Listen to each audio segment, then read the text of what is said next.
And finally, with everything going on in the world, people are sharing a lot of information on how to stay safe. It can all get very confusing. So here to answer some questions is the president of American Guidelines, Mr. Nelson Fleming. Mr. Nelson Fleming, thank you so much for joining us. Great to be here, Jimmy. There's a lot of different information out there about being safe during this time. Can you help us sort it out? Sure thing. While protesting, it is recommended and or required that all people, with some exceptions, wear facial coverings over their nose and mouth. If you're an essential worker, you may or may not have to wear a face mask while also shielding your eyes.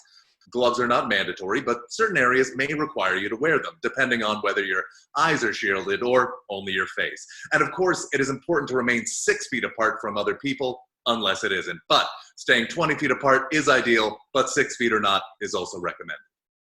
Okay, sorry, wait a minute. So let me get this straight. You're allowed to leave your home to go protest, but while protesting, you should wear a mask, maybe gloves, and try to keep your distance from other people?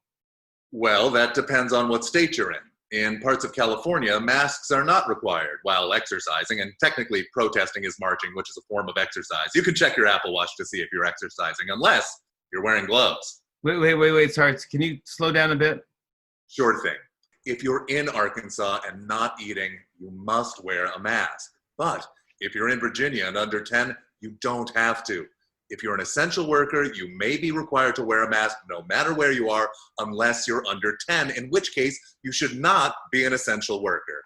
Also, it doesn't only depend on what state you're in geographically, but what state you're in mentally. Are you in a state of thinking that justice is your priority, or are you in a state of thinking health is your priority? And is there really a difference? I'm sorry, this just all seems so confusing. Doesn't it? I understand that this is a lot of information, which is why I designed this chart. It's very simple. First, you must ask the question, am I going to protest? If yes, you move down here to this Venn diagram. Then all states, mental, geographical, and matter, meaning solids, liquids, and gases, are color-coded right down here. After that, you head to this line graph that measures the number of protesters with zone temperatures.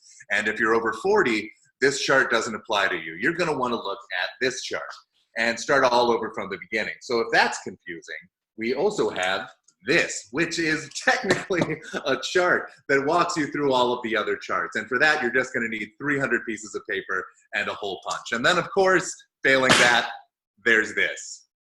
What is that? This shows an interdimensional relationship between the charts and the binder. It's pretty self-explanatory, though. Well, thank you for being on the show. And if you're protesting, be safe out there. You be safe in there, Jimmy.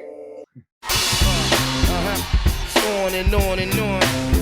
I said, and it's on and on and on.